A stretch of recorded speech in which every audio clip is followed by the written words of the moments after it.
Living with Monsters is a Godzilla found footage series by Lost Utopia Films. I fell in love with this series 2 years ago when I reacted to the very first installment in a live stream on my channel. In fact, it was the first live stream I ever did. So with the release of their most recent installment, Sub-Zero Terror, I felt now is as good a time as any to release a compilation video of me reacting to every installment in the series. Now, of course, there are going to be some technical issues on my end. For example, the very first live stream I ever did was in very low resolution and the sound wasn't all that great. So bear with it, but it does get better as it goes along. With all that out of the way, this is my reaction to every installment so far of Living with Monsters. This is the blast of the hydrogen bomb, which has inaugurated a new... By the way, Lost Utopia Films, thank you for having subtitles on. It is amazing. I prefer doing that with... I just like watching with subtitles, so thank you for doing that. ...and menacing era in the history of man. Monsters.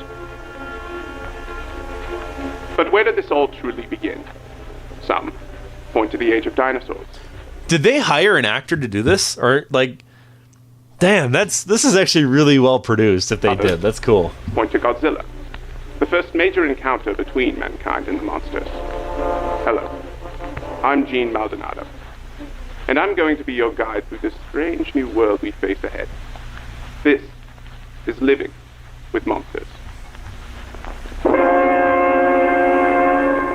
The work these guys do is just so impressive. It's so good.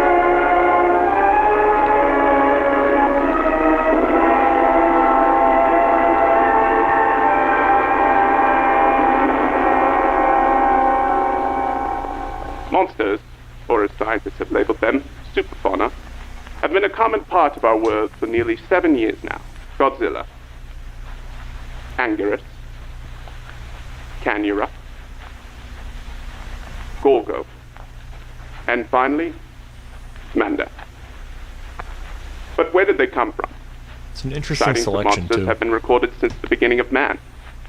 Ancient artifacts depict strange, weird creatures associated with death. But the world was first introduced to monsters in the motion picture phenomenon King Kong.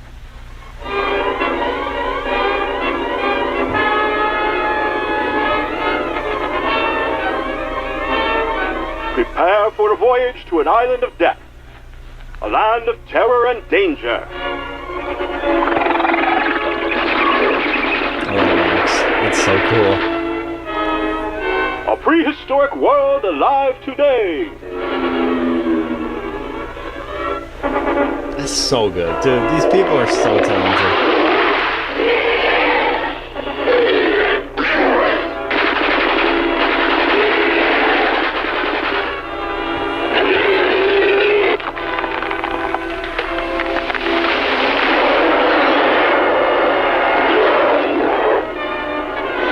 Battle of the Titans.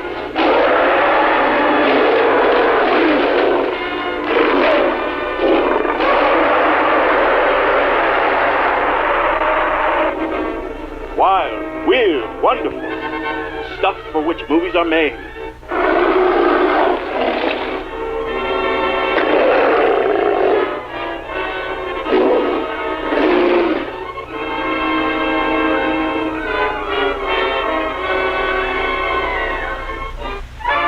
King Kong attracted viewers. I like that a lot. The fact that they made it where it's produced and directed by Carl Denham, which this is like the in-universe. That's awesome. I dig that. That's so cool. King Kong attracted viewers from around the world. At the premiere, Carl Denham showcased 2 native creatures from the island as proof.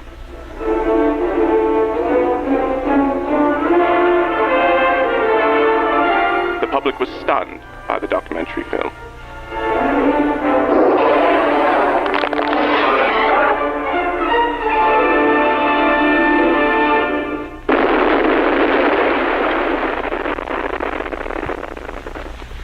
There would be no new developments in the field of superfauna until 4 years later, when the hydrogen bomb testing continued in the Bikini Atoll. While the tests were successful, no one could have prepared for what came next. Washed ashore in a small Japanese village was a gargantuan reptile. Gojira, or Godzilla, as he's called in the West, is a dinosaur-like species believed to be hidden in the Pacific for millions of years, until the hydrogen bomb testing brought it to the surface. Scientists classified the creature as a member of the superfauna ecosystem, a group of extremely large animal species. Small fishing villages in Japan had already been aware of the creatures for centuries, but kept it a secret from the outside world. The most extreme of these called themselves Kaiju Kai, a cult that not only believed the monsters to be deities, but would occasionally sacrifice their own members to the sea as a peace offering. A few days later, after the corpse washed ashore, another Godzilla sunk 2 ships near Tokyo Bay and began its path of destruction towards the city. Preparations were set as Tokyo braced for the creature's landfall. They developed the anti-Godzilla wall that would surround the coastline and deter the creature with high voltages of electricity. Seriously though, the amount of research and love that goes into this is just so incredible. Like, I can't get over how well made this is. So good. Unfortunately, initial reports had miscalculated the size of the creature, assuming it to be that of a similar mass of the one that washed ashore. Oh, that rocks. It's so cool.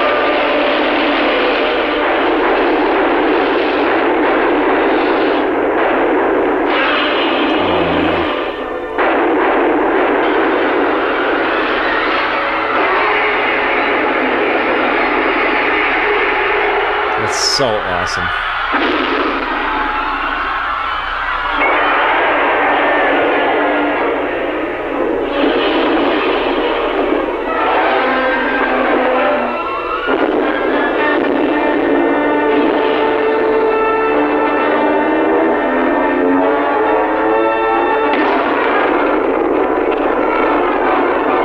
It's so cool.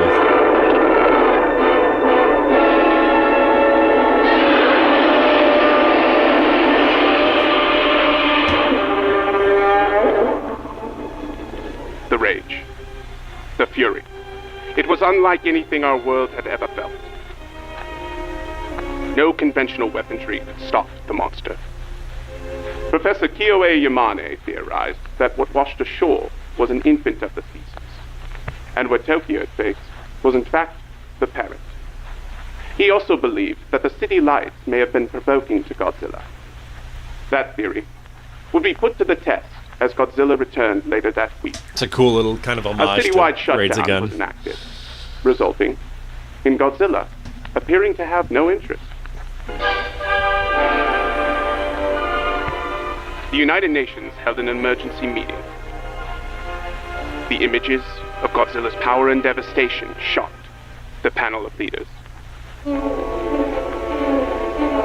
The hydrogen bomb became a topic of discussion on how to eliminate Godzilla. The UN launched a joint mission between countries, codenamed Operation Kismet. Its existence, a secret. The plan was to lure Godzilla into a specified area when he would be eliminated by the H-bomb. It's really cool how they mix like the Monsterverse with the Toho stuff and all that. I think it's really cool how they're sort of combining all these different lore elements to sort of like make their own thing. It's really well done, and even then to the production value is also just incredible. I mean, it looks so authentic to the time, to like what they're trying to do. It's genuinely impressive. I love this so much. This is so cool. 3, 2, 1.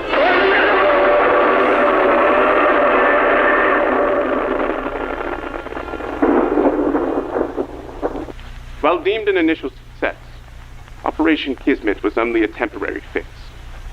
Shockingly, reports of another giant creature came in from Okinawa.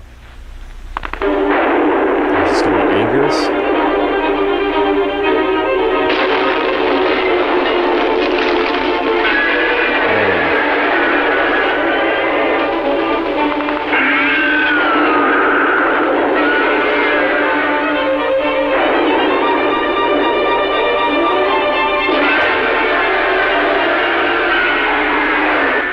The monster was named Anguirus. Not much was known about this horned behemoth, but it was moving towards Japan, and it was moving fast.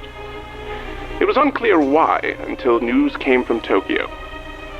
Godzilla was still alive. Oh, that's really cool. I have one of these bad boys. That's funny.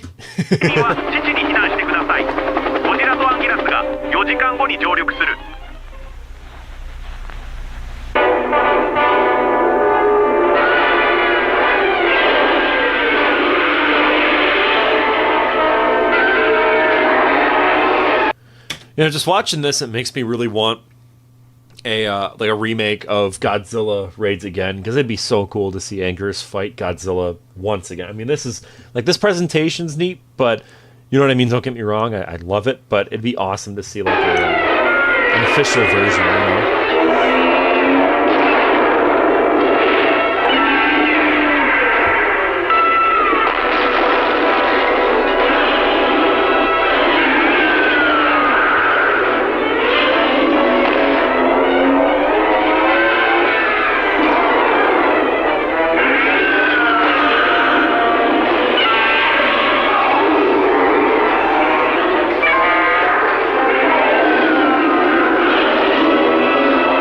I love that it's the Final Wars Anguirus. That's so cool, too. Final Wars Anguirus is such an underrated design. It's so awesome.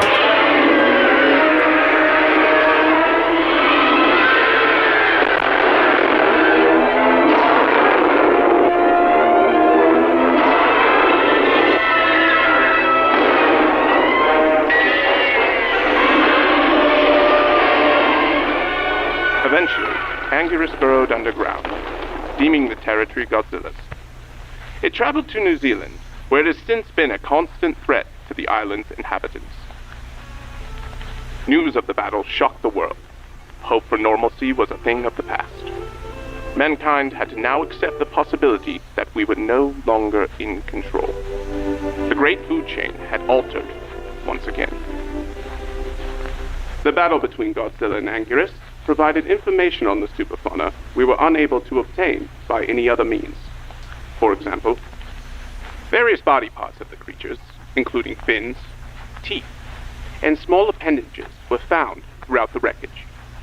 Experts also noted certain physical abilities that pointed towards evolutionary adaptation, such as Anguirus' natural ability to shield itself from Godzilla's atomic breath, meaning these species have evolved to battle each other throughout time.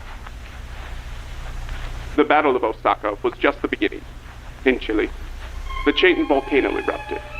An ancient species of dragonfly awakened from hibernation and fed on several small villages before being... I'm editing my video on Rodan right now. So this is, the Meganulon, but oh man, that is so cool. Yo, what's up, dude? Says I'm new here, by the way. Thanks for joining. Really appreciate it. But yeah, no, so I'm working on a video right now about Rodan, the 56 movie.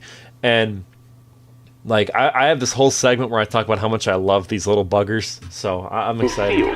In an abandoned mine. God, they're so cool looking. That's awesome there. Oh, my God. In an abandoned mine. This shot is so freaky right here. Oh, my God. Because, the horror of these things, you see them in the movie constantly. They're always coming after, the human miners and stuff. But, this is terrifying. It makes me want a Godzilla video game of sorts that's, first person, that's not city shrouded in shadow. That's more like this type of aesthetic. It'd be so cool. Volcanologists still believe something larger may be within the volcano as well. Ooh. Weeks later, in Hawaii, a large species of crab attacked Waikiki. Local legend called the creature Canura.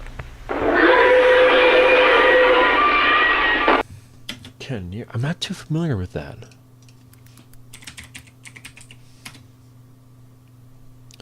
What is this from?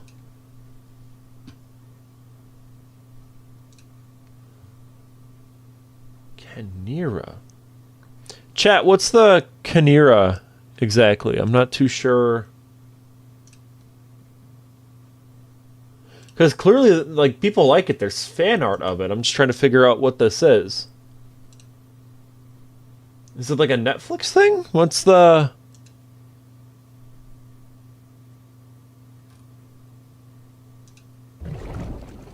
Is this it? An art and a piece of art. So I agreed to be my model for this crab monster. So I started off making a pair of quick mechanical claws for her. Yeah, it might be an original thing. I'm just saying because this guy made a Chimera suit. Okay. It's cool either way, don't get me wrong. I'm just kind of like curious on... Yeah, it must just be like their OC.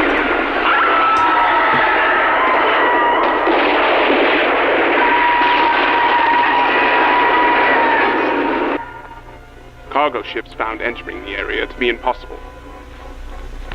Then, off the coast of Ireland, on the small island of Nara, sightings of a Gorgo dinosaur, later named Gorgo.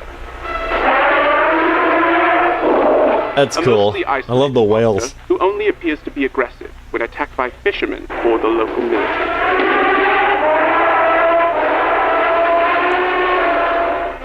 Then finally, China. The giant serpent Manda hunts for food in the mountains. Oh, that's cool. Because Manda has always been like a sea creature, so it's cool to make it more like a mountain burrowing type monster. That's cool. Professor Yamane theorized that further nuclear weapon use may have awoken these superfauna, who otherwise may have remained dormant.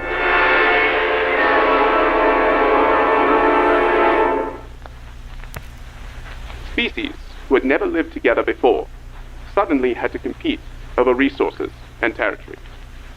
As noted by Candra's home of Hawaii being within Godzilla's space, the conflicts have been numerous. I said, why does that look so similar to a 3D model that's in a game? If I had to guess, they probably just use that 3D model. I'm not too certain. I'm not going to assume anything. It's okay if they did that, but also I'm pretty sure they do a lot of their... Might say down here in the comments. Please credit if using any of the footage. Which, by the way, go show them some love. Lost Utopia Films. But I'm fairly certain that this is a lot of this stuff is original. If they model everything themselves, I'm not too sure.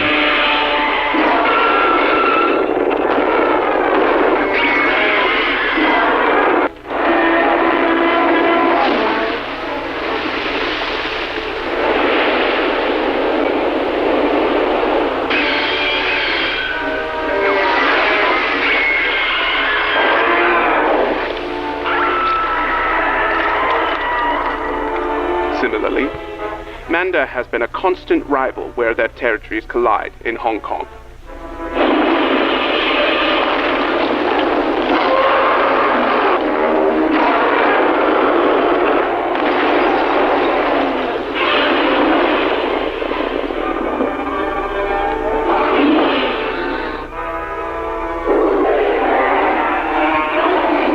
So cool. The arrival of the superfauna have had its positive impacts as well. Fewer times in history have we seen mankind as united as it is today. Resources from around the world are brought together to face this new threat. The radiation produced in the wake of these attacks has also been shown to vastly improve the fertility of soil, resulting in superfoods. While inedible currently, scientists believe that within a few years we'll be able to harvest and assist in the global hunger issue. The United Nations has begun its process of crafting the Godzilla Counterattack Center, a world coalition group with a singular goal of researching how to destroy Godzilla and other similar threats. They've begun fast at work in developing resources and strategies to reduce casualties from these attacks, as well as create a universal system for detecting and monitoring super... I love world building like this. It's so cool. Currently, scientists are converging on Skull Island to conduct field research. They believe the secrets to the superfauna may lie within this prehistoric world.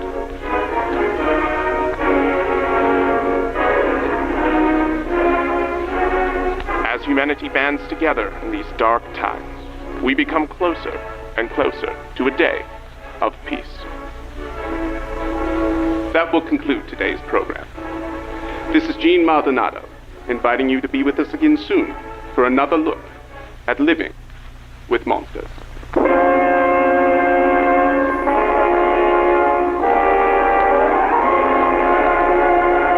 All right. That was pretty cool. Subscribed, by the way. I thought I was. Turns out I wasn't. But yeah, I love their love their videos. So everyone go show them some love. So, Shelter 54, Godzilla found footage. Of course, go and watch Lost Utopia Films. Check out their channel. I am subscribed. I'm going to throw notifications on because they're awesome. But yeah, if you're watching the YouTube cut of this, that's going to be like a video later on the channel, go down to the description. Link should be there. Go and support the original creator. Here we go. Yeah, so this is the same organization from the previous one, Living with Monsters. June 14th, 1989. It's a warm, clear Saturday in Florida when tragedy strikes.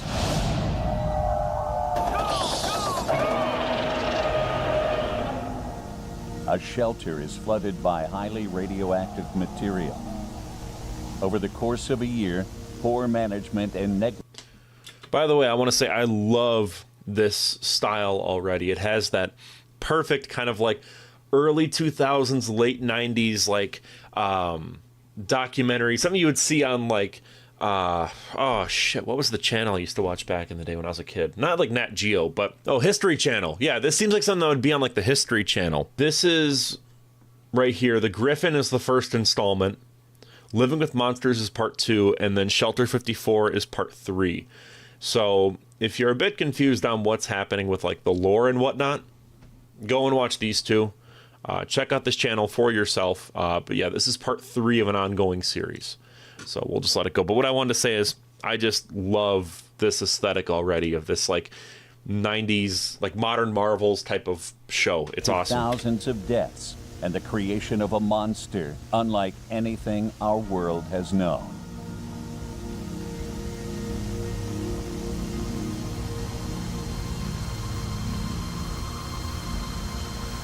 The Florida Everglades, days before the Shelter 54 incident. The genetic engineering company Biomajor has a pipe burst underneath their facility. I don't think Biomajor's been introduced yet, so we're getting some new type of like world building. Reaches parts of the Everglades and causes a mutation in a small mosquito population, causing them to grow to extraordinary size. Oh, that's cool. Dr. Nico Tatopoulos first observed the mosquitoes while monitoring the activity of Subject 17 in Mexico.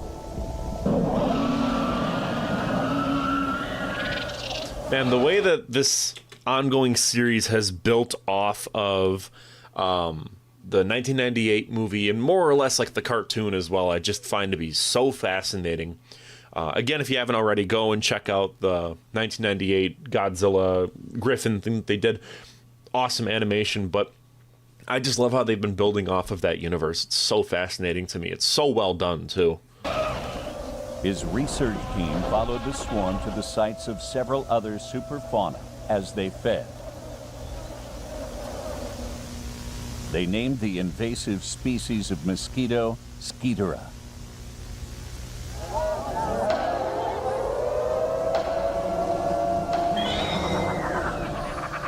The Skeetera swarm returned to Florida, where it attracted the attention of Subject 16.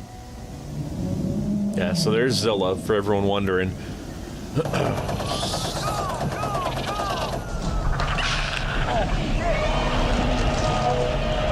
That's awesome.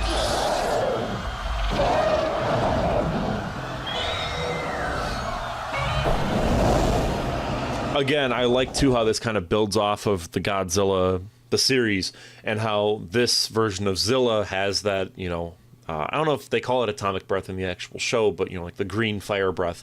All the little details in this are just so fascinating to me. We're going to go back a little bit, too, and kind of, like, you know, I don't want to pause too much and be a nuisance and pause every frame because there is a lot that I had to say. But one thing that I noticed, and I'm sure a lot of you guys picked up on this too, in Mexico. So we get a Warbat from the Monsterverse.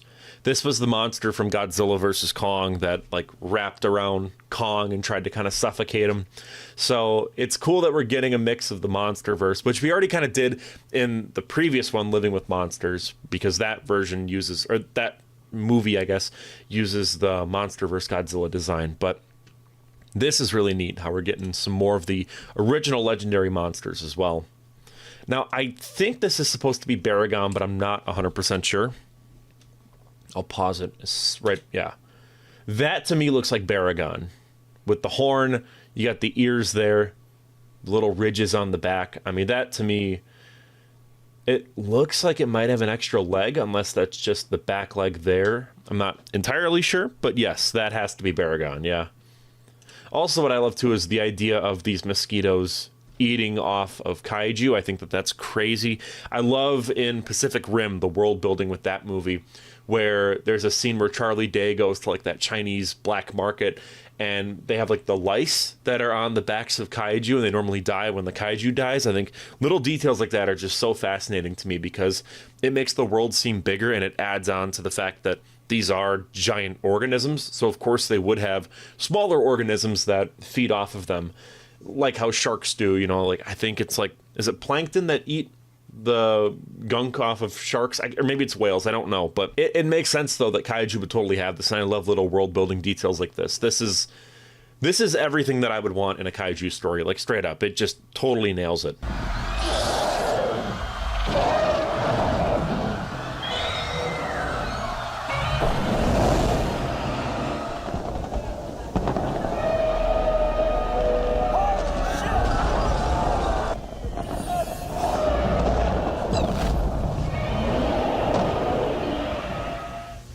This is when the Shelter 54 incident began.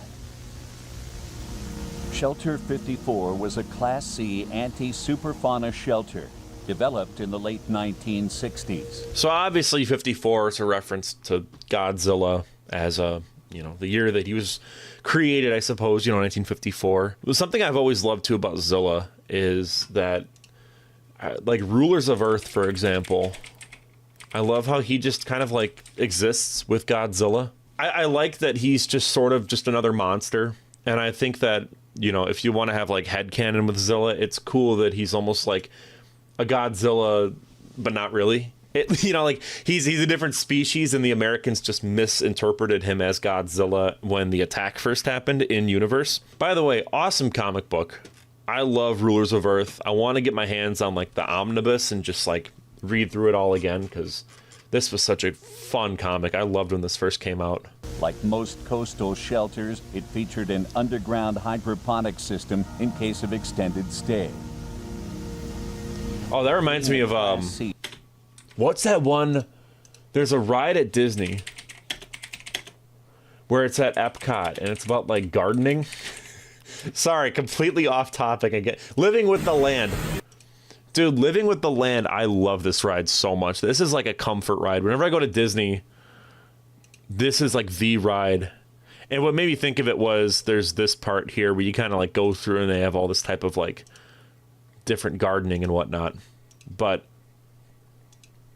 yeah, no, I love this ride. And like that right there, like that biotechnology lab, that's what made me think of that episode completely. I know that obviously this is just a thing that science is a part of, but yeah, that made me think of this with this here. I don't know why. In case of extended stay.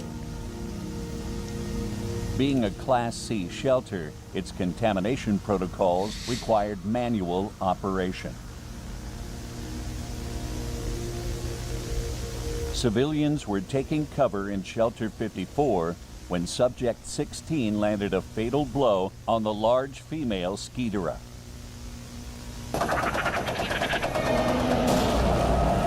Oh man.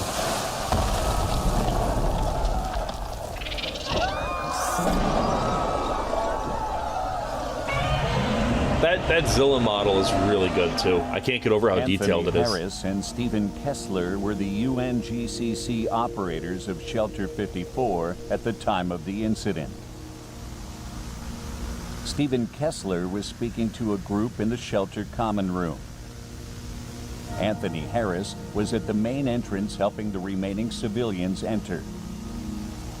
After Skeetero was crushed, her internal organs and collected blood rushed down into Shelter 54. Oh yeah, that'll do it. That's why you gotta have an airlock. The entrance was flooded with over 200,000 gallons of radioactive fluid. Stephen ran from the main room to investigate the noise when he was drowned. Stephen never secured the main door. What a way to go. That reminds me of the Mystery Flesh Pit, if you guys have ever checked that out. The Mystery Flesh Pit is this kind of like, not analog horror, but there have been like fan projects that are adjacent to it. But yeah, here it is. It was this sort of like ARG where it all happened from this guy making these like guides and whatnot. And the idea is it was like this creature that these companies like built this like national park around. And there's like a Hard Rock Cafe in there. I gotta find the diagram, but yeah, I mean, like, it's nuts. But the gist of it is, in 2007 in Universe, yeah, here it is. There's this like 4th of July thing. Oh, there's a website. We'll just go to the website. Yeah. There's this whole incident that happened in 2007 that wiped out a bunch of people, and they were like melted in this, like in the stomach of this like giant Lovecraftian being. See, this is what made me think of it, was this type of stuff. So, all right, getting back into it. The following phone call is the last known communication from Shelter 54.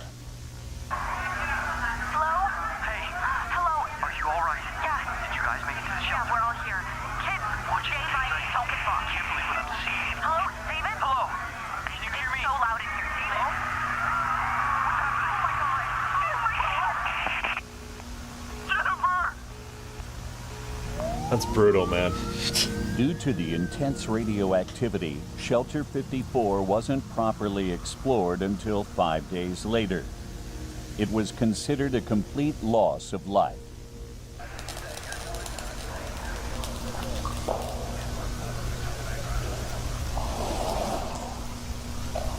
The shelter corridor is completely flooded with organic tissue. It's like some out of The Aliens. smell is horrible.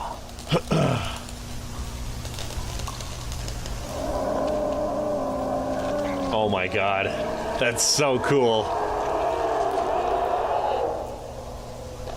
It looks like tendrils are growing. So they're doing Biollante. That's got to be what this is leading into. In nature, I'm getting a massive radiation reading from inside. My God. This is impossible.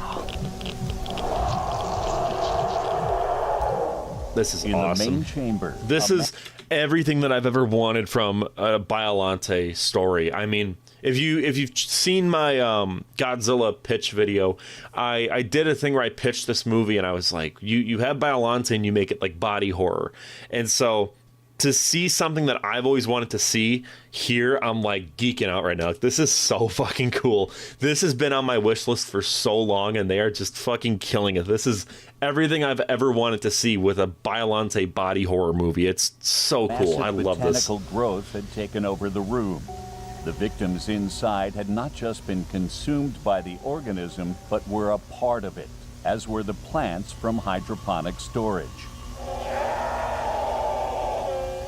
The hybrid organism, at this time referred to as Subject 19, was hidden from the public. I would think so. I would think that they would hide it. I mean, that's reasonable. Subject 19 was transported to a UNGCC lab near Yokohama, Japan. Yeah, so we're fully going into like a Biollante Research type on of the arc. organism was led by Dr. Akira Shiragami, whose superfood research was slowly helping regrow the world after the smog attacks of the 1970s. Oh, Hedora. Okay. Subject 19 I wonder if we'll get to see contained in that. a water tank with artificial sunlight. Dr. Shiragami estimated as many as 15 victims were being kept alive within the deep tissue of the mass.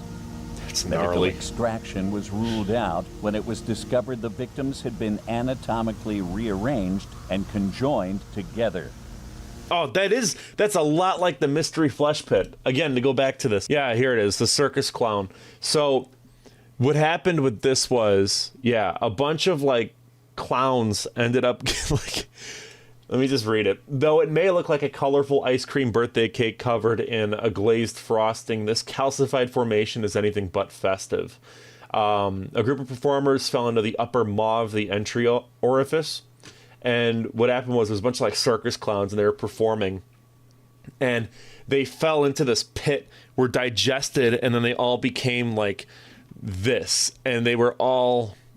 This might be like kind of a separate thing, but it was a group of people that kind of like became one thing, and all their genes and everything, it was all like rearranged anatomically so that like no one could really be removed, because it was all like, you know, here's a brain, and here's a brain. So I wonder if they took heavy inspiration from the mystery flesh pit, because it totally seems like something that would be drawing from that. But, and then this is like a fan art that someone did, but yeah, this totally seems like the direction that we're going to go into, and I can't wait. The only victim that scientists were able to make contact with was 17-year-old Erica Johnson, who had not yet been fully murdered. Using infrared machines that function based on eye and muscle movements, Dr. Shiragami was able to communicate with her. This is initial communication test with subject. What a horrific existence, by the way. Like, Jesus Hello. Christ. Can you hear me? Am I speaking with Erica? Yeah. Good. My name is Dr. Shiragami. I'm a scientist here to help you with your condition. Can you see your surroundings? Smell? Feel? Anything? I see life. Are you in pain, Erica? Yes. We all hurt. You're able to feel the others? I am. It's so Everyone. horrifying.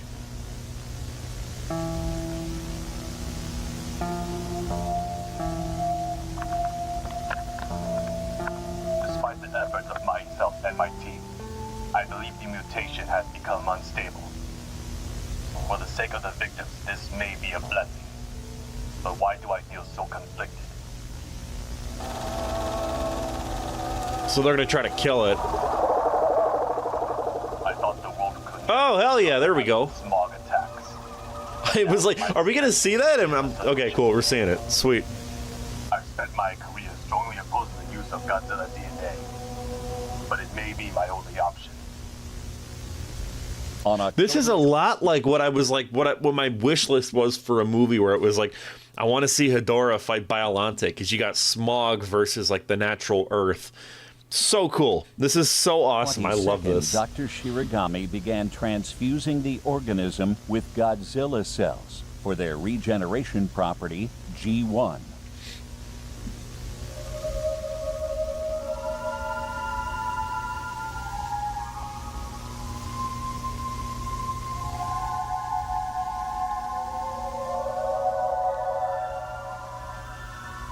Subject 19 had taken on the form of a rose and grew beyond expectations. Erica. Really quick, I like how they are still adapting Biollante. Like, you know, we get this rose form, which is so cool, and I'm sure we're going to get like a different version of it, you know, in this series. But that's something I like a lot, is just how faithful it still is to Godzilla and to the movies that have already existed. But it still does its own thing without seeming like it's retreading, or in the other direction that it's like too out there, you know, like it's coming up with stuff that makes no sense whatsoever. I like this kind of like healthy balance. I think it's a hard line to kind of walk. Like with my videos where I've done like, here's a pitch for, you know, Godzilla trilogy. I still feel like rewatching that, I'm like, oh, I did kind of just retread on previous ideas, and I didn't really do enough new stuff. And what I like so much about this is that they are doing a lot of new stuff. So, yeah, this is awesome. Yeah. I've noticed you've begun responding less and less. Is something wrong? Something bad inside. Please. Won't leave. I'm sorry, Erica. Unfortunately, you must remain under observation a little longer. Kill me. Kill me. Kill me. Oh, hell yeah. That's cool.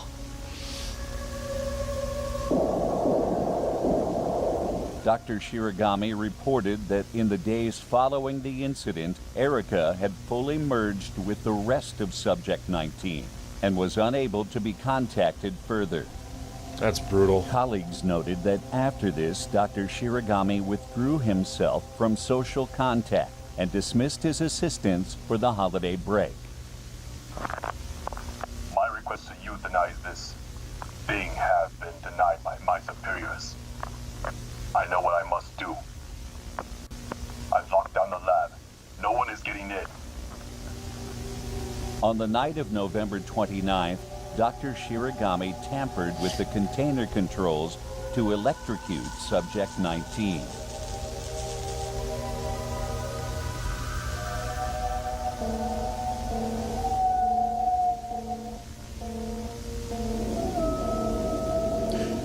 Something I also want to comment on, by the way, is how much Lost Utopia Films has improved with their animation skills. I mean, like, not that it was bad when they started out at all. Like, I disagree. I think that the first, like, the Griffin one was phenomenal. But there were some parts here and there where you could kind of tell that it was a bit wooden and stiff with some of the monster animations. Not to the point where it was distracting, but it was still, like, it was noticeable. Here, though, I mean, like, it's crazy how fluid it's getting, especially with this. I mean, I get this supposed to be like CCTV footage with him moving, but like that looked like a real person. Like, it's choppy because that's like the security footage effect, but like it's nuts the like progress that's been being made. It's so well done. An industrial flamethrower was reported missing during an inventory check. When security confronted Dr. Shiragami outside the examination room, he revealed the weapon. Doctor, put the weapon This down. doesn't need to be a situation. This is your final warning. Just wait until the process is done. Put the weapon on the ground and move away from the door. Hold your fire. Tango down. What the hell was that?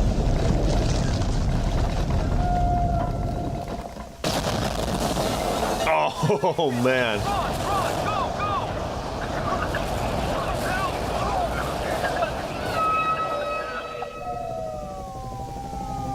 Subject 19 had begun growing exponentially and escaped underground, taking the facility with it and killing 112 in the process.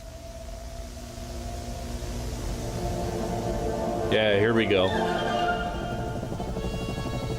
Citizens of Yokohama awoke the next morning to the startling sight of Subject 19's new form. Ah, that's so cool.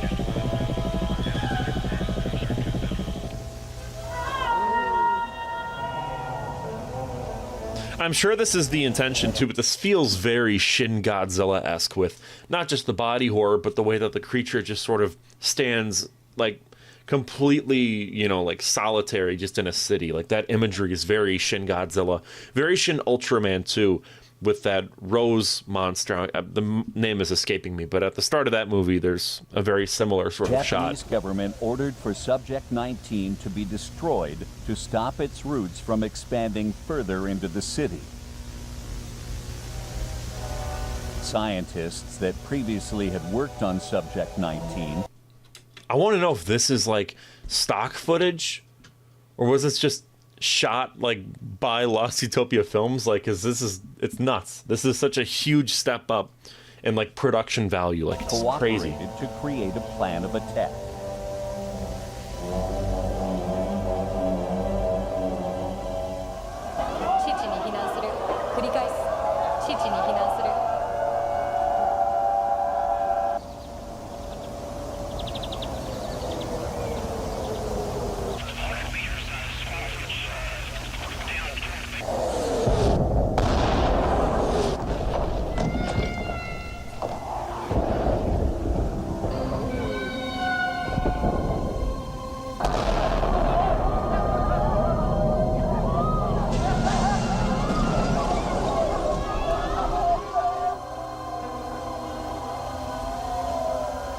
After the flower's collapse, aerial photography revealed that not only was Subject 19 still alive, but mutating.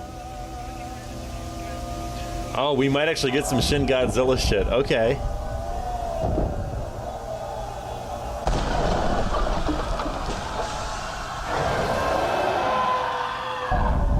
Oh yeah, here we go.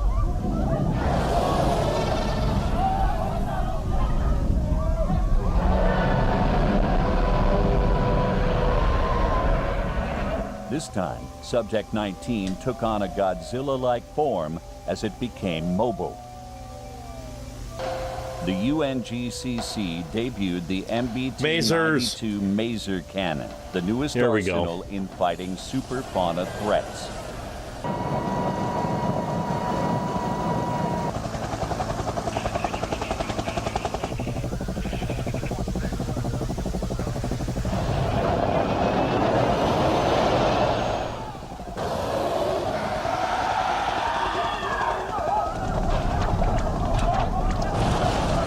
So wild.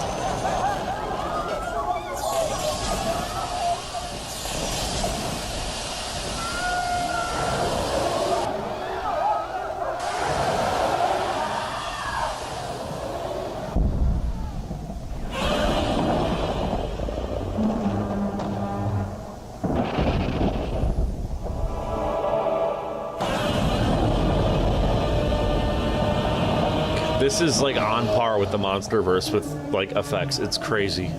In a rare instance, Godzilla's immediate reaction was curiosity instead of aggression.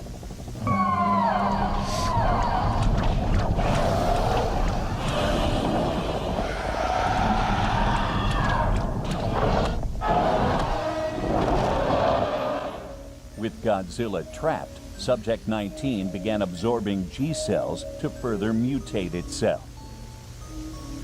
It's got some Orga stuff. Okay, cool.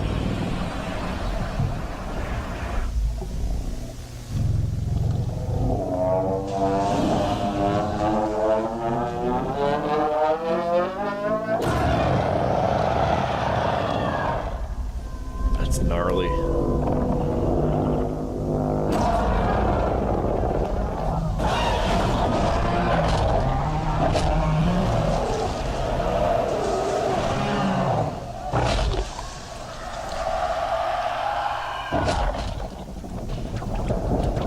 Oh my god.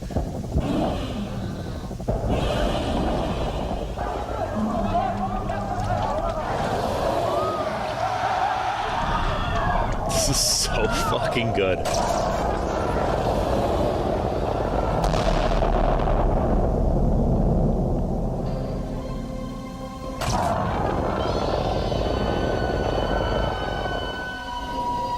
Yeah, I mean, it kind of died the same way that Orga died, so that makes sense that they kind of do the. I like how they mix in the whole like the Biollante with Orga with Shin Godzilla. I think that it's very, very well done. I so good, so good. Military units organized in the Aokigahara forest to reroute Godzilla back to the ocean.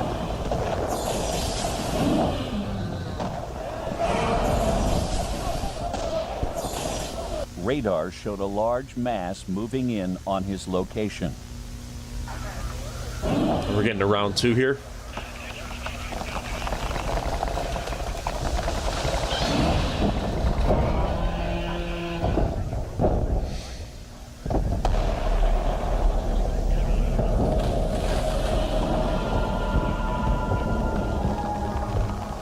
Yeah, see, that was something too I was thinking about, was like with Biollante, you have so much potential to do stuff like, you know, what if Godzilla's in a forest and then Biollante controls the whole forest? I haven't even thought about something like that, but there is so much potential with Biollante's character. It really makes me wonder why Toho hasn't done anything with the character since. And the same goes with Hedorah, since that's also like an environmental type of monster. There's a lot that you could really do with it.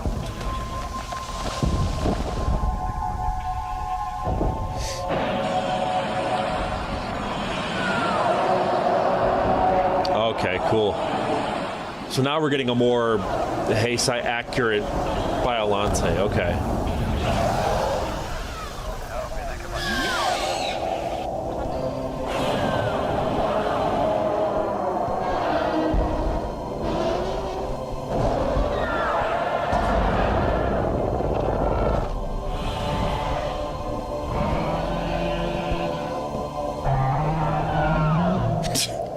Jesus.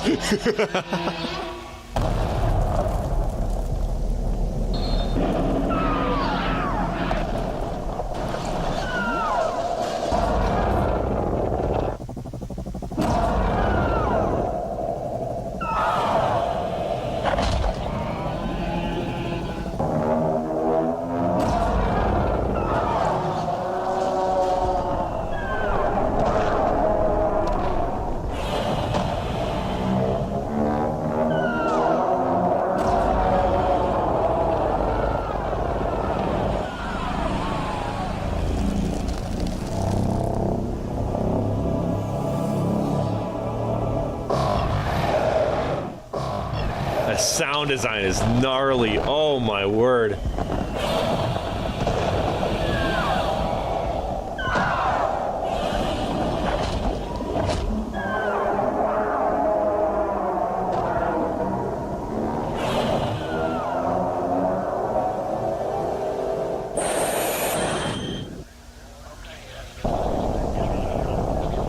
Oh my God.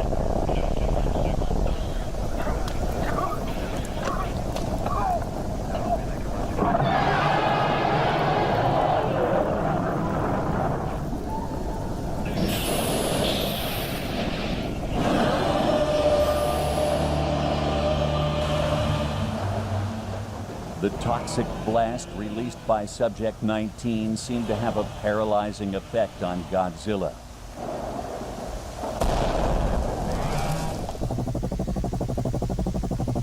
That's a crazy shot right there. He was unconscious for 4 days before returning to the sea.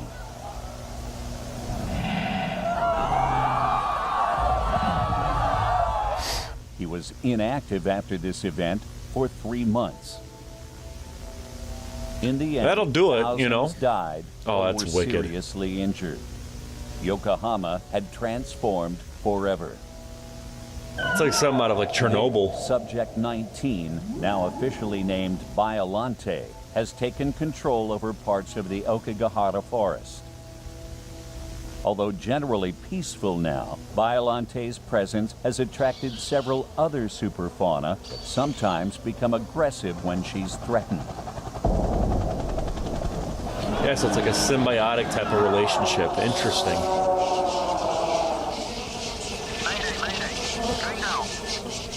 Due to this incident, the use of G-cells has been made illegal in all experimental research. Additionally, most sea-level shelters have been updated appropriately for automatic decontamination protocols. I would hope so. Learn from this incident? Simple mistakes can have deadly consequences. Whether you're operating a shelter during a crisis or notice a colleague not doing well, always refer to the safety protocols provided by the UNGCC and speak That'd with be a the cool supervisor. book. You know, if they made this as an actual kind of like thing you could Victims of buy. I know it's a Shelter fan 54 project, but live on in Biollante, never able to live, never able to die. Forever a dark reminder of our mistakes. that's a cool shot right there.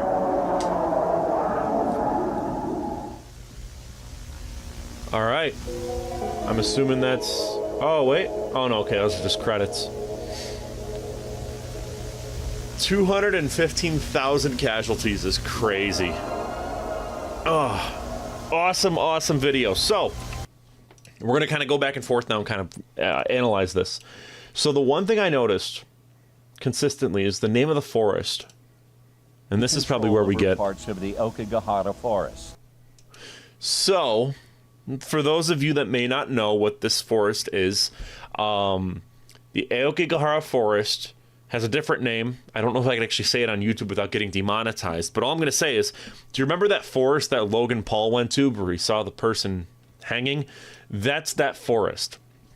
It's a forest in Japan where you go there to up yourself. Like, that's how it works.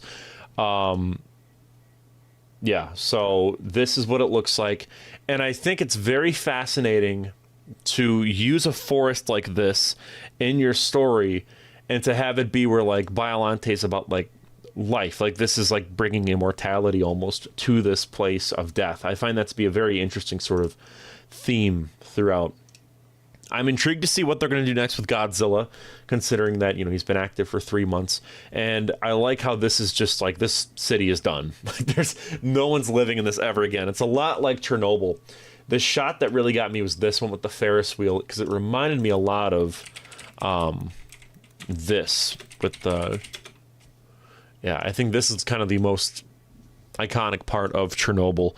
Totally reminded me of like just this imagery. And this right here, I mean, with it being overgrown and everything, wonderful use of imagery there. I like too that Biollante did not die from this.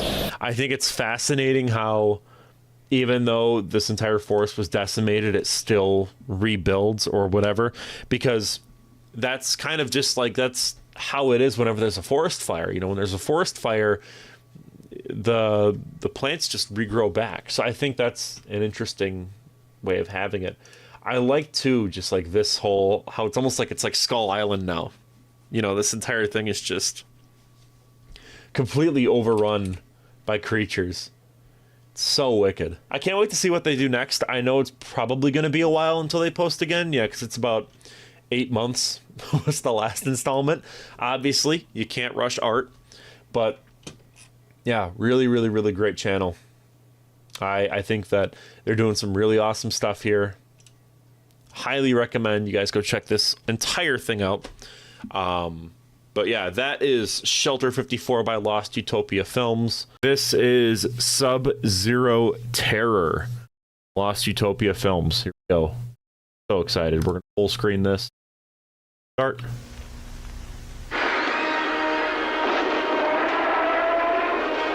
Borgo, that's cool. Aragon, that's sweet. As monsters continue to ravage our world, we look to the past for answers to save our future. But what secrets does this bygone era hold? Hello, I'm Gene Maldonado, and together we'll venture into the frozen mysteries of the past. This is Living with Monsters. All right, cool. I love this presentation. I love too that this is clearly in like the 60s. So they're, you know, have it in color now as opposed to the black and white one. Really excited. I think they're going to embrace. If I remember correctly, the Living with Monsters, the one where it was yeah, same guy that made Shelter 54, same kind of universe, I believe. So this one here, Living with Monsters, I'm pretty sure this takes place in like the 50s, if I'm not mistaken. So they're kind of like progressing the story that way. So slow right now. I'm gonna have to still Photoshop. Okay, should be good now. Anyways, let's do it. Sub-Zero Terror, here we go.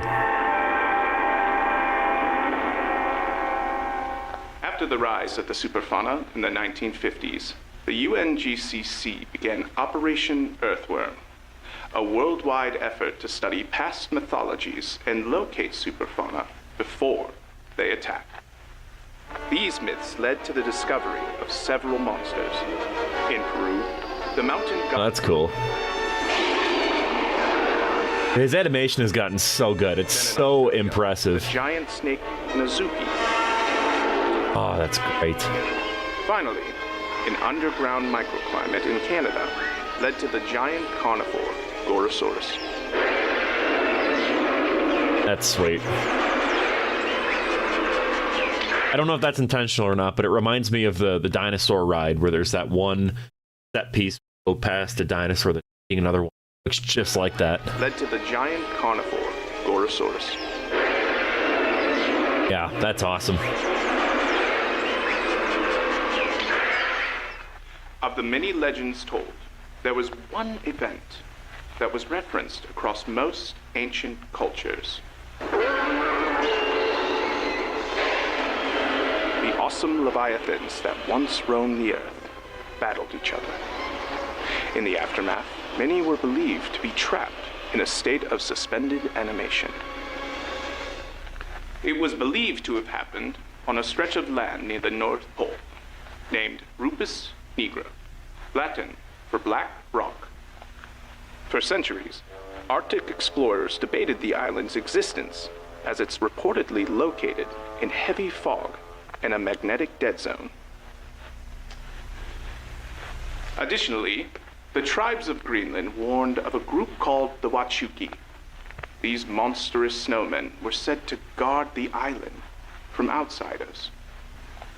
After the Kismet bomb was used to stop Godzilla in 1954, irradiated particles from the aftermath were carried to the North Pole. As a result, there's been an alarming rise in melting icebergs. If the stories of frozen superfauna were to be believed, this island needed to be found, and soon. Scientists Dr. Quinn Darien and Dr. Carl Majors were selected to lead the expedition. I love this, dude. This is like so cool. Together, oh my gosh. Understand the superfauna, as well as create defensive strategies against them. Such a love letter to like every aspect of the Godzilla franchise. And you know, not just to be like, oh, it's a member berry, I know what that is. This is the Hanna-Barbera Godzilla stuff. You know what I mean? Like, I dig that it's so specific and so niche with references. Great stuff. Yeah, I'll turn up the volume just a tad. I just don't want it to overwhelm me. You know what I mean? Do it a couple decibels. Terror swept through South America as a sinister new monster awakened.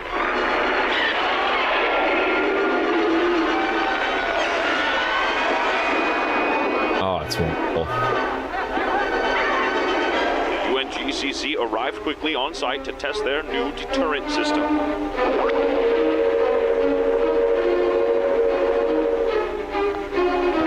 Thanks to their efforts, Rodan was successfully redirected to a smaller island where they had also lured Godzilla. Oh, that's great.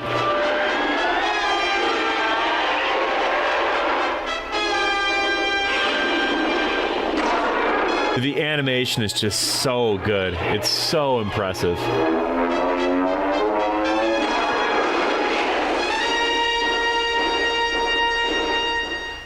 The two were also instrumental in creating Mechanicon, which gave scientists the ability to study monsters closer than ever before. That's cool. Them. The perfect fighting machine is here. Oh, it's so cool. Oh, I love that. Kong. The armor plate protection of a battleship. Join the Mechanicon training. That is so awesome. I love whenever there's multiple. Oh, and then we got Daimajin. Oh, it's so awesome, dude. Good lord, this is just so impressive. There were proponents of the guardian monster theory, the idea that some superfauna had a natural allegiance to humanity. Since the arrival of Godzilla, we've traveled the world to understand these magnificent creatures. Some stories feature superfauna that would protect humanity in times of need.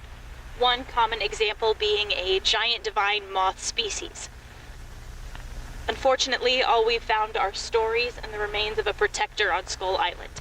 But if the legends are true, Black Rock may have the answers we've been looking for.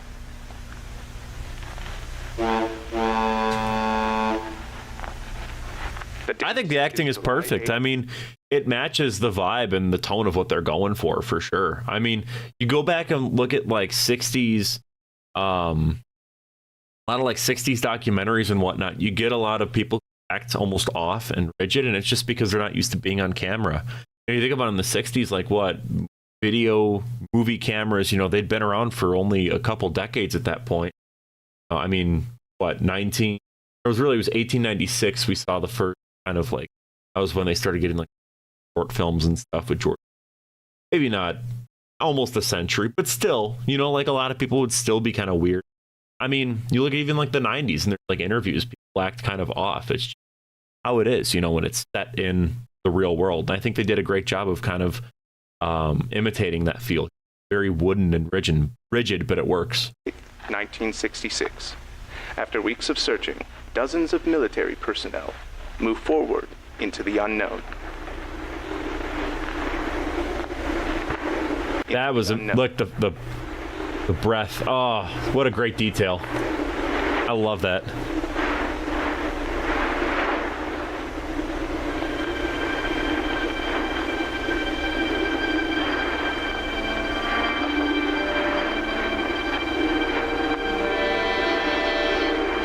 That Maguma, the giant walrus, right? Well, that's cool. Hey, up here!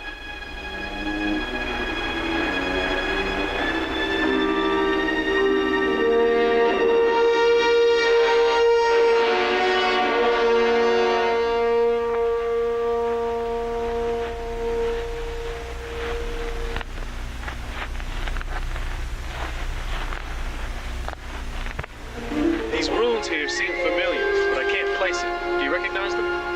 Yes. Yes. This writing here. Look. It's Atlantean. Incredible. We're thousands of miles from the ruins. Perhaps this is ancestral landfall. The graveyard? Possibly. See those symbols there at the top? They represent the guardian monsters. This creature could very well be one of them.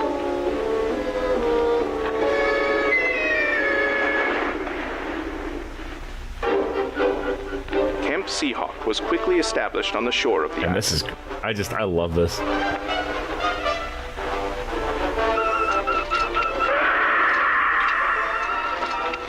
As the crew began venturing deeper, they found more questions than answers. Oh, is that the After a Gotengo? couple of weeks, creatures of all sizes were discovered in various states of suspended animation. Some even showed traces of radioactivity.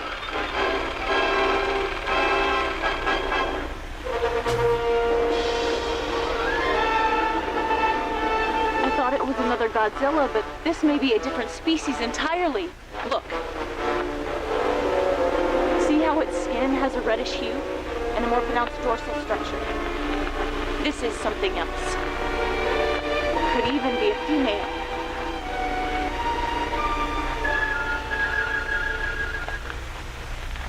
Upon receiving news of a second Godzilla, That's almost like a... others have named, Oh, Gigantus? That's funny. an I love additional that. team was assembled to assist. That's so cool. What they found, however, was unexpected.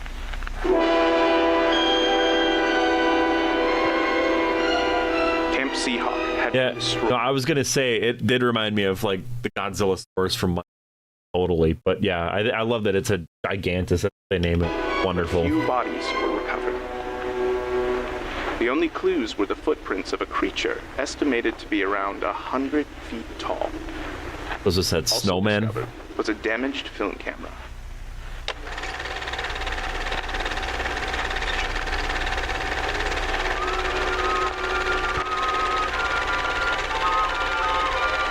Yep. Oh, that's so cool.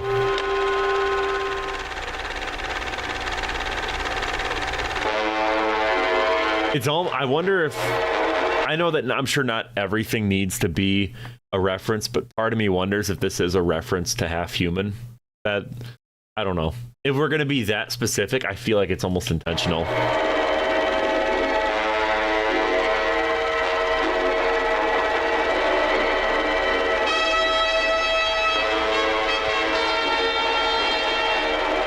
So cool.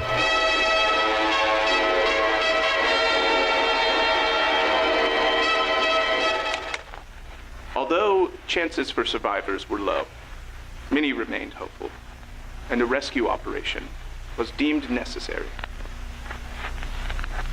Following the footprints, an incredible sight was discovered. A community of abominable snowmen conducting a ritual to a strange rock formation. These creatures were believed to be the Wachuki. The world building is just so wonderful, honestly. I really, really love how it blends all the different Gamera, there's Daimajin, there's Godzilla, of course. I'm sure that we're probably going to get some Ultraman stuff, but it's just, I love how it's just a mix of everything. It just feels like a bunch of toys just being thrown into like just a bin, and then this is just the story. It's so neat. such a treat for hardcore fans because it's like, oh, there's that. But then you get stuff like this where it's more like human level, but it's still interesting. Upon further surveillance, human prisoners were spotted entering the cave with the Wachuki. The rescue strategy was to attack near the shrine, leaving the Wachuki out so a secondary team could enter the cave and recover survivors. In a matter of days. I mean, I really think that this isn't even analog horror at a certain point. Like, this is just a movie. Like, I think that it's almost ascended beyond analog horror, because analog horror now has just kind of been like text on the screen and then like, ooh, scary, distorted image. That's what it's sort of like degressed into, and I think this is like just a league of its own. It's just a short film at this rate, you know? A modest military force from Greenland had assembled on the island.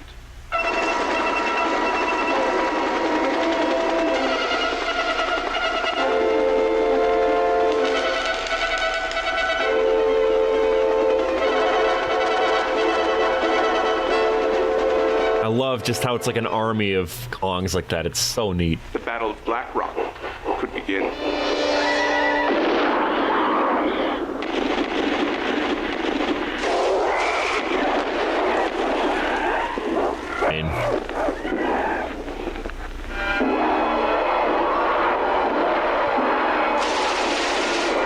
Oh my word. Saving Private Ryan. Oh my. This is so cool.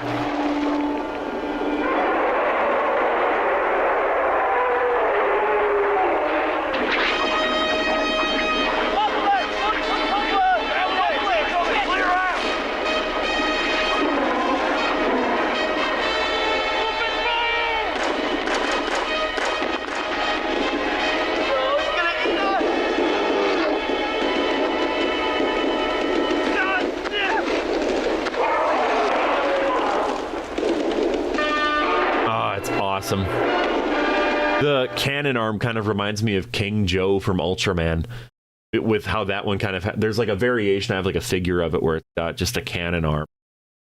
Oh, so cool.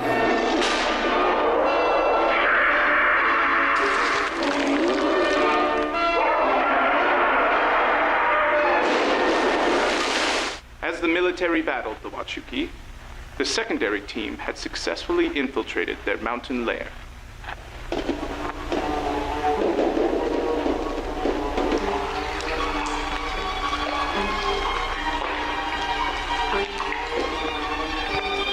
Inside, Quinn Darien and other members of the team were discovered in a makeshift prison. Carl Majors was never found.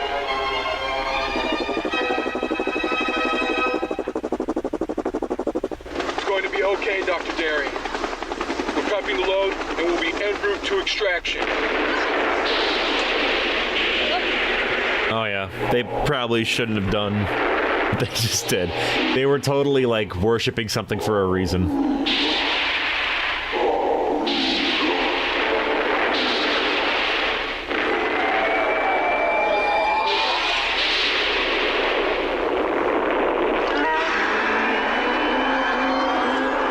Are we going into Gamera? Is this kind of... Yeah. We're getting Barugan. That's cool. Right? Is this Barugan?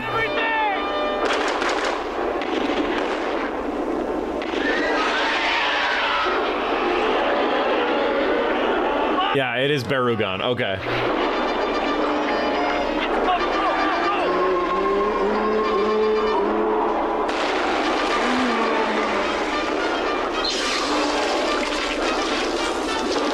Yeah, see, I didn't even put two and two together until, like, the freeze breath, and I'm like, oh, that's why everything's frozen.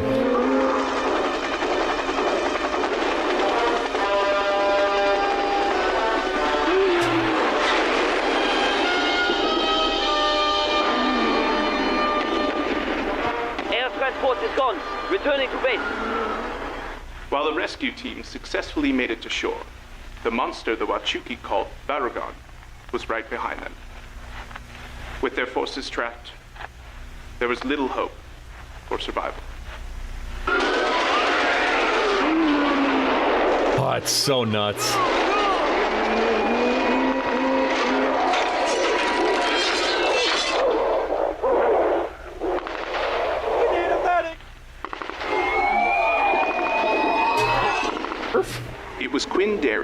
suggested one last radical idea.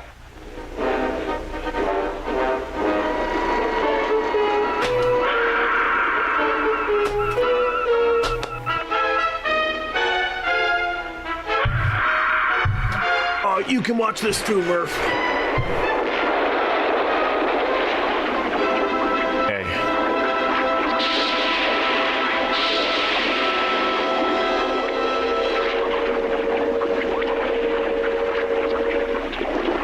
Oh, so they're gonna use the signal to get him out of there. Or, oh no, they're summoning Godzilla? Rodan? Lift the mic. Oh, it's Gamera. Oh, that's so cool.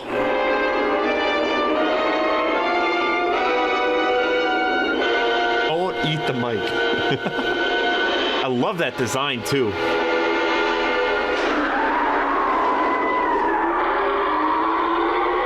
Oh, that rocks.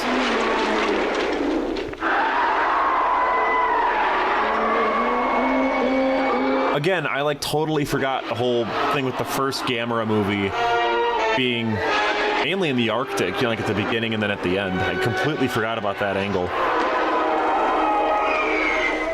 Tell them to call off attacking it. It's on our side. Forget it. The boats are ready. We're leaving.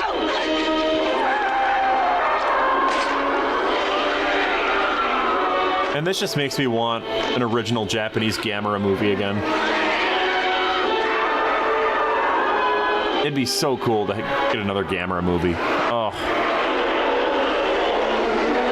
And that design specifically, it reminds me of the one from Gamera 3, the Nightmare Gamera, or maybe like even Gamera the Brave right at the beginning.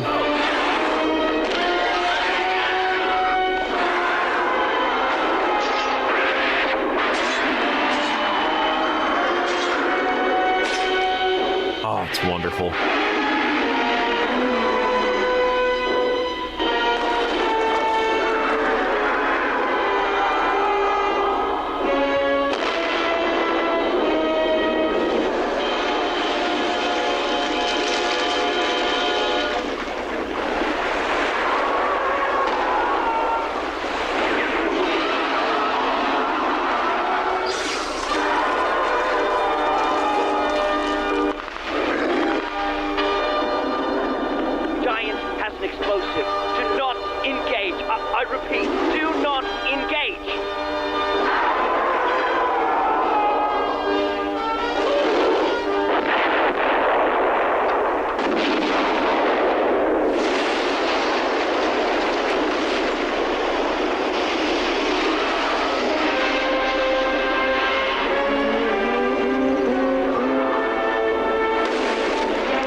The amount of work that went into this is just so impressive.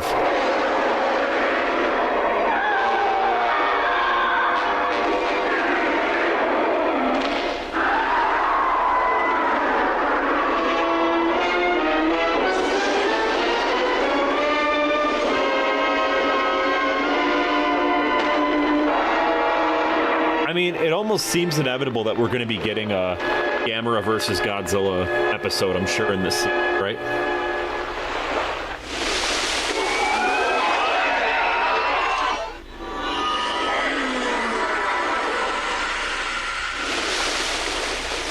Everyone, hang on to something!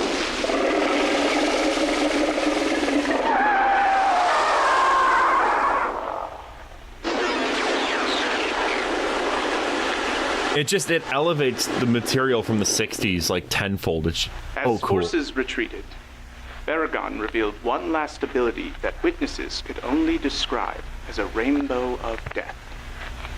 Despite the colorful nature of the name, this horrifying attack left the island shore decimated.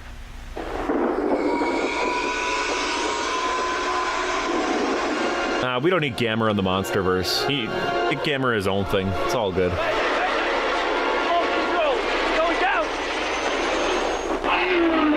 Baragon, now designated as Subject 13, escaped to the valleys of Iceland. Thankfully, most of the discovered species remained in their frozen state.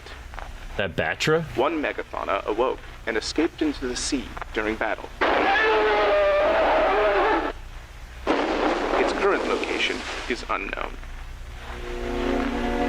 In the aftermath, the Wachuki forces seemed all but destroyed.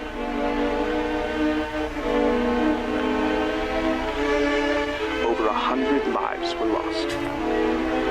That reminds me of like the Pompeii, people like frozen in ash.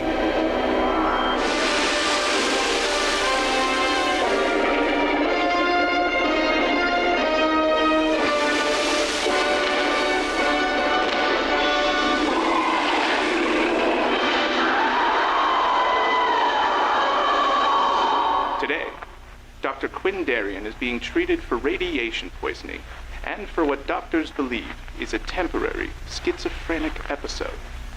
What happened to Dr. Majors remains a mystery. The monster that experts now call Gamma has since become protective of Black Rock, leading to an ongoing conflict as military forces attempt to access the home of the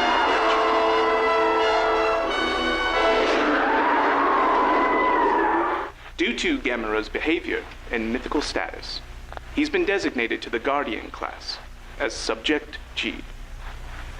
The confirmed existence of a benevolent monster has entranced the science community as various parties search the world for more protectors. The collected artifacts of the... We're getting Mothra for sure. Studied. As fantastical as some stories may seem, looks like some Gaios, Ghidorah. Seriousness.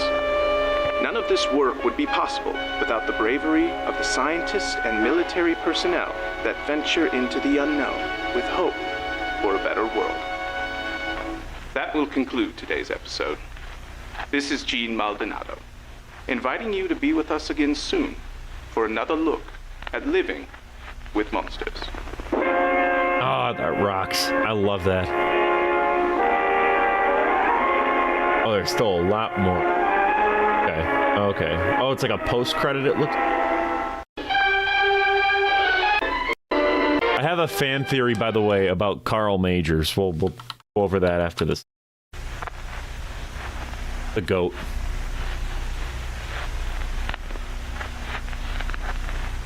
Yeah, no, I'm waiting past the credits. I kind of skimmed over it a little bit. Because I know it's going to be her because they mentioned that she had like a schizophrenic episode.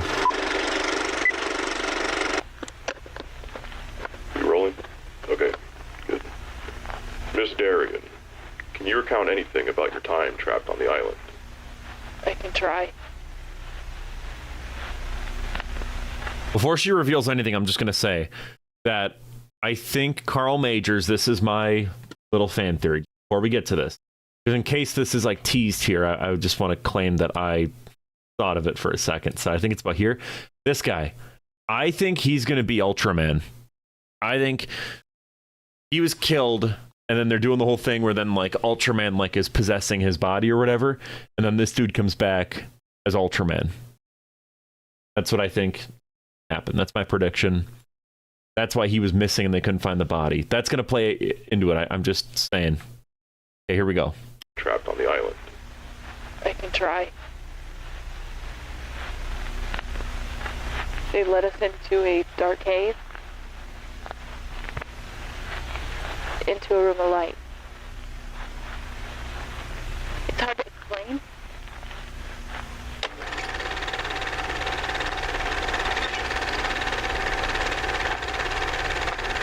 Unless they was the first to mention having a mic. Unless they show him dying here, but I tried my best to help, but that night he was in agony. Soon others had symptoms. The Wachuki watched us closely, speaking in a language I had never heard. I couldn't help but feel we were part of an experiment. No, Zone Fighter wouldn't work. I don't think you've... Not really. I think Ultraman is more logical, because with most Ultramen, it's the protagonist dies and then Ultraman takes over the body.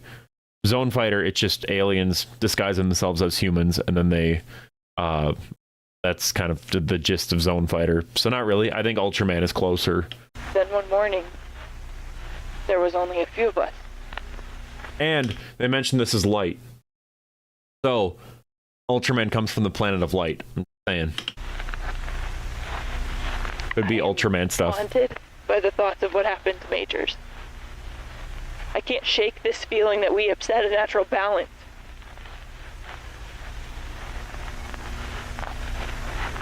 Only the monsters can protect us now.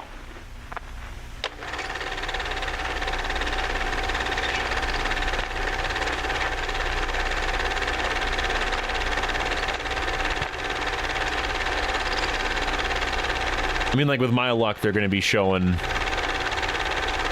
his body here. Yeah, like, I'm 90% sure that's him.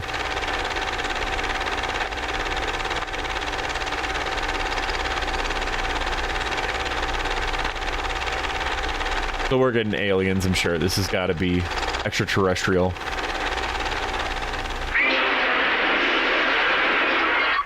It's not an island. It's a ship. Yeah, cool. Cool. I like that.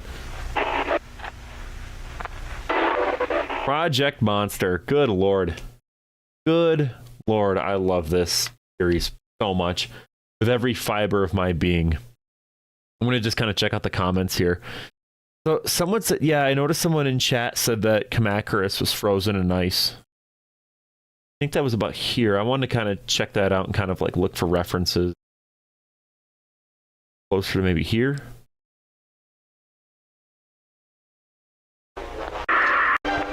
Maybe it was here when they were like looking at everything.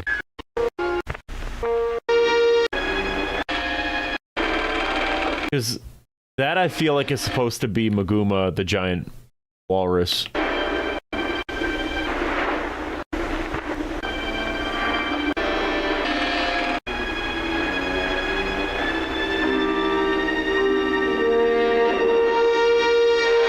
I'm wondering where I'm missing Kamacuras. Can I just... Oh, I kind of can. The Guardian monsters. Camp Seahawk was quickly established.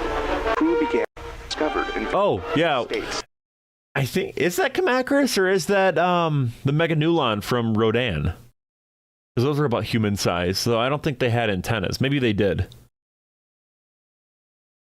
But, yeah, no. Either way, dude, this project is so cool. I love it so much. You guys got to go support this channel. I am subscribed. I am locked in. It's been wonderful following this and kind of seeing the progress. Going from this just Godzilla, the series 3D cinematic, to Breakdown was awesome. To the Griffin, though, was what really kind of got my attention. Living with Monsters, Shelter 54, Super Fauna Safari, and then Sub-Zero Terror.